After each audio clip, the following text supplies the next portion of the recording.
আলাইকুম। আমি মূলত হচ্ছে এই রাস্তা যে আপনার অব্যবস্থাপনা যে রাস্তাটা করে রেখে গেছে, এটা এই পিটটার কারণে মূলত এই সমস্যাটা হচ্ছে প্রতিদিন একটা না একটা অ্যাক্সিডেন্ট ঘটে।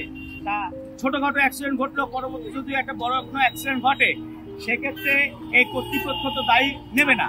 যার কারণে আমি চাচ্ছিলাম যে বড় কোনো অঘটন না ঘটলে আসলে এদের কানে পানি যায় না।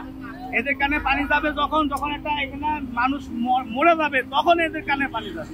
তাছাড়া এদের কানে কোনো প্রকার পানি যাবে না। এই অবস্থিত রাস্তাটা হুট করে একটা গাড়ি আসলে আরেকটা গাড়ি পিছন থেকে মেরে দিচ্ছে। মূলত দ্রুত এই রাস্তাটা ঠিক করা হোক, নাহলে এই রাস্তা ঠিক না করতে পারলে এই জনগণ খুব ভোগান্তিতে